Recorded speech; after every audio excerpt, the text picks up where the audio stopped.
We are speaking with John Bennett, Bluffton-Harrison's business manager and transportation director, and he spoke primarily about the transportation facility tonight.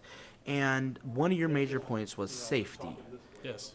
and particularly you mentioned several things, vandalism, not only but the safety of those working on the buses and whatnot. Would you mind explaining to me one more time again the state inspection issues? Well, in the past, we've always had state inspections in the summer. The state cut back on the state police officers that specifically are assigned to do bus inspections in the summer. Okay. And our bus inspection date was changed from end of July to May 11th, Okay. which will involve our maintenance employees, or will require them to be working on buses in the spring, probably in rainy weather. Yes.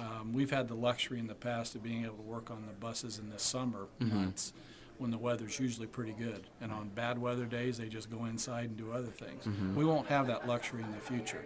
And all the schools around Quickly interrupt you. Now, why will you not be May 11th just because it is later or earlier now, correct? Or do you think it could ever be pushed back even earlier than that? Well, the earliest in this area would be South Adams, and their bus inspection date was February 14th. So we can't always be guaranteed of having a late date to have our bus inspection, which would require us to find an indoor facility to Right. get buses ready.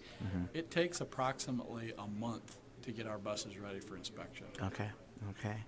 All right. And you'd also talked about, and clarified a little few things for me, the Capital Projects Fund, Sure. and particularly the issues with the Department of Local Government Finance. We had advertised in future projects for a transportation facility and wanted to put money in over the next 3 years. Our DLGF rep said that we didn't have a high enough levy and appropriation to do that, and it was cut out of our budget.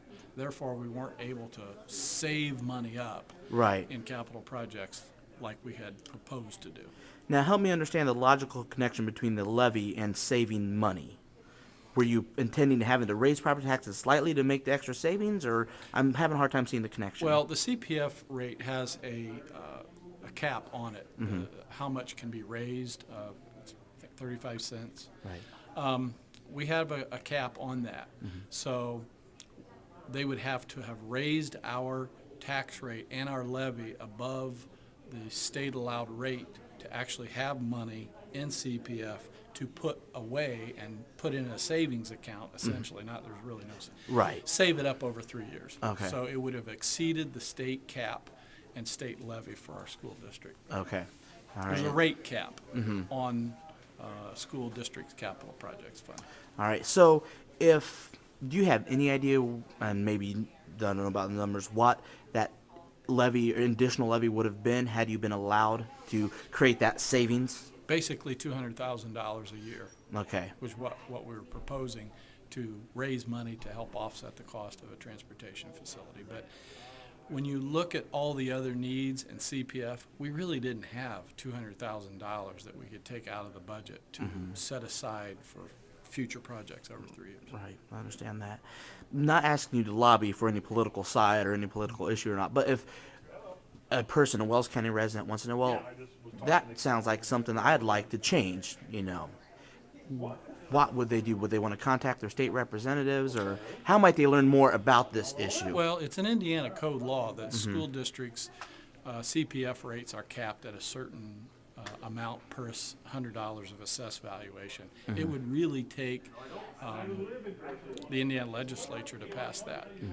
But I don't know that there'd be a lot of support by the general taxpayers with all the emphasis now on property tax caps and Right. circuit breakers. I don't see the legislature changing that, but it'd be your local legislators that you would lobby if you wanted to get that changed. Could you ever, and this might not be an issue, it might not, but could you ever, not necessarily appeal, but I'm just making this up, but send a petition saying we want to know if enough Wells County residents are willing to go over that cap for this issue? I don't think a petition would allow the Department of Local Government Finance to raise your tax rate above the state approved level. So I don't see that being a real avenue to cause the Department of Local Government Finance to increase your tax rate. I see. All right. Well, I think that's about it. Okay. Well, thank you, sir. Appreciate that. You're welcome.